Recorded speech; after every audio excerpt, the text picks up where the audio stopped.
¿Qué tal? Saludos, sean bienvenidos a esta presentación acerca del estudio de los animales a cargo de estudiantes de la licenciatura en Enseñanza y Aprendizaje de la Biología de la Escuela Normal de Sinaloa.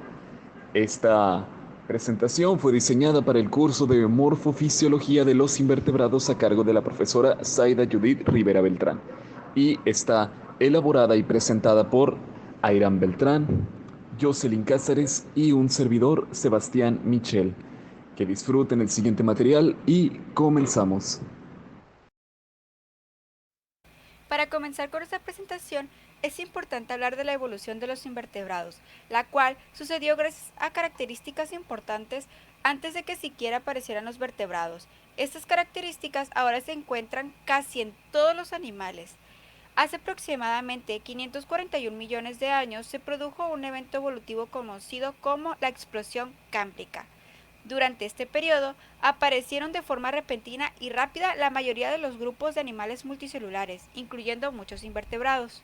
Se cree que los primeros animales fueron conocidos organismos marinos simples, posiblemente similares a las esponjas actuales, que con el tiempo estos organismos se volvieron más complejos, desarrollando tejidos, órganos y sistemas especializados. A continuación se les mencionarán las características que dieron paso a la evolución en los animales invertebrados. Comenzando con la multicelularidad, este fue el primer rasgo animal en evolucionar. Los primeros invertebrados aún carecían de tejidos. Fueron las esponjas representantes del primer organismo en la etapa multicelular de la evolución de los invertebrados. Posteriormente, tenemos los tejidos. Los cnidiarios vivientes, como las medusas, representan la siguiente etapa de evolución de los invertebrados. Fue el primer paso hacia la evolución de órganos y sistemas. En un comienzo, los invertebrados desarrollaron tejidos de solo dos capas celulares embrionarias, como lo es el de las medusas. Posteriormente tenemos la simetría. La simetría radial fue la primera en aparecer. Los animales con simetría radial no tienen sentido de las direcciones, lo que hace que sea imposible hacer movimientos controlados, por ejemplo, hacia arriba, abajo, izquierda o derecha. Posteriormente tenemos lo que es la cefalización, un paso sumamente importante en la evolución de los animales en general. Los ascáridos representan la siguiente etapa de la evolución de los invertebrados. Es la concentración de tejido nervioso en uno de los extremos del cuerpo, lo que forma una región como cabeza. Un resultado de la cefalización fue la simetría bilateral, lo que hace que ahora tuvieran un movimiento mucho más controlado hacia direcciones como izquierda o derecha. Posteriormente tenemos lo que es el mesodermo. Los ancestros de los planemiltos también evolucionaron como un mesodermo. Esta es una tercera capa de células entre el ectodermo y el endodermo, la cual podemos apreciar en la imagen que tenemos a un lado. Continuando con las características fundamentales para la evolución de los invertebrados, tenemos lo que es el sistema digestivo completo. Los invertebrados tempranos tenían un sistema digestivo incompleto, tenían solamente una abertura que era boca y ano. Los ancestros de los ascáridos modernos fueron los primeros animales en evolucionar un sistema digestivo completo, es decir, boca y ano por separados. Posteriormente tenemos los que son los pseudocelomas y el celoma. Los ancestros de los ascáridos, nuevamente, también evolucionaron un pseudoceloma. Es una cavidad corporal parcial que está llena de fluido, permite tener espacio para que se desarrollen los órganos y luego también los protege. Más tarde, evolucionó un verdadero celoma, que es una cavidad corporal llena de fluido, completamente envuelta por el mesodermo. Posteriormente, tenemos lo que es el cuerpo segmentado. La segmentación fue algo que evolucionó después. Esta es una división del cuerpo en múltiples segmentos y esta característica aumenta la flexibilidad y permite una gama mayor de movimientos. Por último, pero no por menos importante, tenemos el notocordio. Algunos invertebrados evolucionaron un notocordio y es la firme línea de soporte en un cordado. Los primeros cordados eran probablemente similares a los cordados de los invertebrados modernos, como lo podemos apreciar en la imagen que tenemos a un costado. Es importante mencionar que el notocordio también fue un gran paso evolutivo hacia los vertebrados. Es algo que incluso podemos ver ahora en lo que son los embriones. Todas estas características las podemos ver a lo largo de nuestra exposición de manera más profunda. Tal vez no todas, pero sí la mayoría. Y vamos a ver la relación que tienen con los planos corporales y los patrones embrionarios. Planos corporales. Al hablar del plan corporal de un animal, hacemos referencia a la configuración de su estructura y organización, a la disposición interna de sus tejidos, órganos y sistemas, y a su simetría y al número de segmentos corporales y de extremidades que posee. La idea de unidad de plan se remonta a Aristóteles y fue admitida sin ser desarrollada durante la Edad Media y el Renacimiento. Según ella, existiría un plan de organización común a todos los animales del que las especies no serían más que modificaciones. Tipos de planos corporales. Plano sagital. Divide el cuerpo en mitades derecha e izquierda. Cuando se encuentra en la línea media se llama plano medio sagital, plano medio o plano mediano. El plano frontal o coronal divide el cuerpo en mitades anterior y posterior. Y el plano transversal o axial divide el cuerpo en mitades superior e inferior. Son los tres planos corporales más comunes. Otros términos relacionados con los planos corporales son la cavidad general, que permite una mejor absorción de los nutrientes al crear un microambiente en el que se pueden concentrar para introducirlos en el organismo. Esta mejora en la nutrición es imprescindible en los animales grandes que tienen una relación superficie-volumen baja. Luego tenemos la simetría radial, que aparece en formas que pueden quedar divididas en mitades semejantes por más de dos planos que contengan a su eje longitudinal y responde a las necesidades de animales primariamente sésiles, rodeados por un medio homogéneo y rico en nutrientes y oxígeno. Finalmente tenemos la simetría bilateral, que los animales bilaterales están mucho más adaptados para moverse hacia adelante que los animales de simetría radial. Es la distribución equilibrada en el cuerpo de los organismos de aquellas partes que aparecen duplicadas. A continuación, hablando un poco de lo que constituye lo que es la diferenciación celular en un animal, pues tenemos lo siguiente. Este concepto se define como el proceso mediante el cual una célula logra transformarse en un tipo celular específico, adquiriendo estructuras y funciones particulares.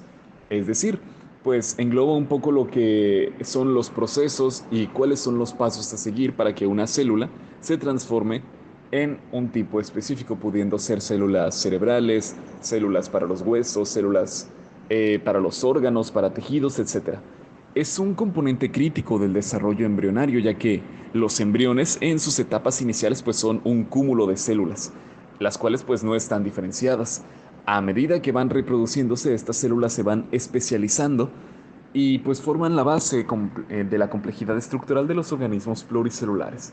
Es claro que cuando comienza el proceso embrionario, pues las células no tienen capacidades definidas, ¿no? Entonces, pues obviamente el proceso de diferenciación celular le da una tarea y un propósito a cada una para que se transformen en lo que pues necesite el organismo.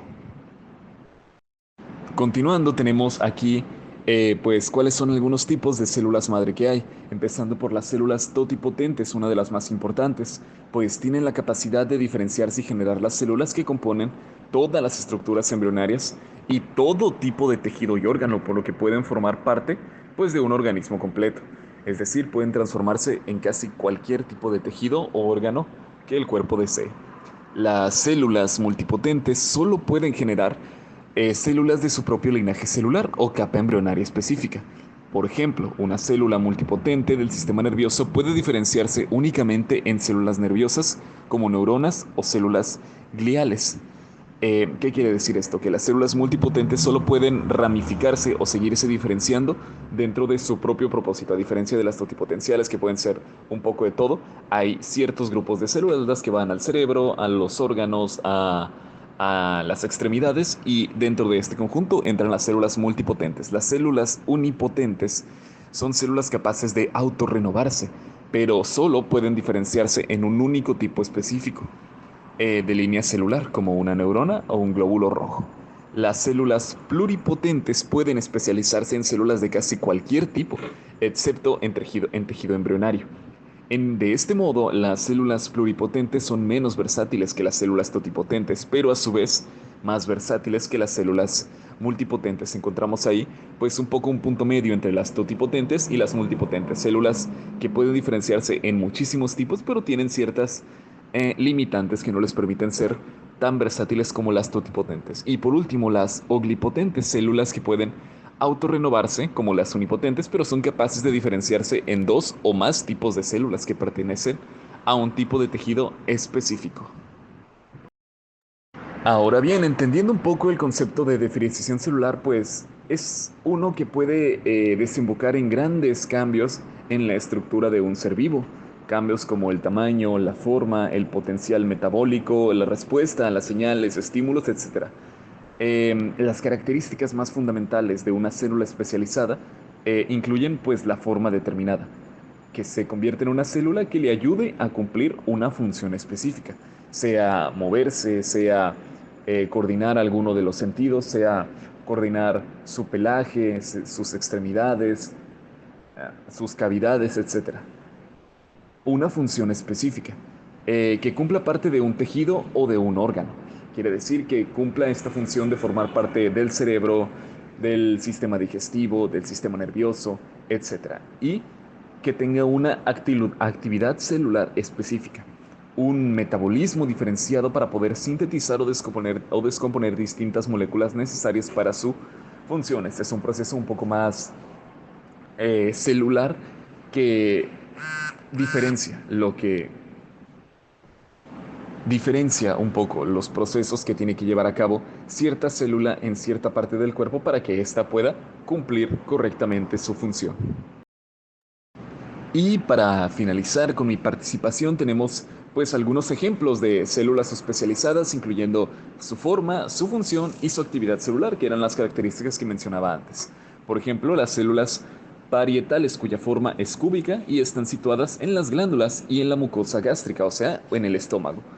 Esa es su forma. ¿Cuál es su función? Producir ácido clorhídrico para ayudar en la digestión de alimentos, algo fundamental para los seres vivos. Y la actividad celular que presenta pues es que utilizan grandes cantidades de energía para transportar iones de hidrógeno y cloruro a través de la membrana celular. Podemos ver aquí, pues, los otros dos ejemplos, como las células de Sertolis, que son estrelladas y se intercalan entre las células germinales en los testículos. Su función es apoyar y nutrir a las células germinales que se convertirán posteriormente en espermatozoides. Y su actividad celular, pues es producir y secretar hormonas sexuales, además de transportar nutrientes a las células germinales. Son algunos ejemplos de los que pueden considerarse células especializadas, perdón, cómo es su forma, cuál es su función y qué actividad celular y metabólica fundamental llevan a cabo. Uno de los procesos evolutivos comunes y más importantes de los animales es el desarrollo embrionario. Este es un proceso complejo por el cual una célula se transforma tras la fecundación en un organismo adulto. Estas transformaciones son controladas por interacción entre genes. La evolución también es un proceso complejo en el que la forma cambia a lo largo del tiempo en una población. Entonces tenemos que el desarrollo como la evolución son procesos de cambio, uno durante la vida de un organismo y el otro entre generaciones. La dirección de la evolución está determinada por el desarrollo y por la selección natural, que determina cuáles de los cambios morfológicos posibles pasarán a las próximas generaciones. Así, el estudio del desarrollo es crucial para entender cómo los genes determinan las características del cuerpo y cómo funciona la evolución. Aquí se muestran 5 ejemplos de desarrollo embrionario en diferentes especies. En la siguiente tabla se especifican las etapas del desarrollo embrionario de un animal, así como el periodo de tiempo. Principalmente tenemos la fecundación, que dura aproximadamente entre 12 y 24 horas después del apareamiento, que es cuando el espermatozoide y el óvulo se unen para formar un cigoto. Luego tenemos la segmentación o división celular, que va de entre 3 y 5 días después de la fecundación, y es cuando el cigoto se divide varias veces para formar una mórula. Después está la blastulación, que se da aproximadamente entre el día 5 y 14 después de la fecundación, y es cuando la mórula se transforma en un blastocisto con dos capas germinales, el trofoblasto y la masa celular interna. Luego tenemos la gastrulación, que va entre el día 14 y 21, y es cuando la masa celular interna se transforma en una estructura con tres capas germinales, el endodermo, el mesodermo y el ectodermo. Finalmente tenemos la organogénesis, que va aproximadamente entre el día 21 y 60 después de la fecundación, y es cuando las células de las tres capas germinales se especializan para formar los distintos tejidos y órganos del cuerpo.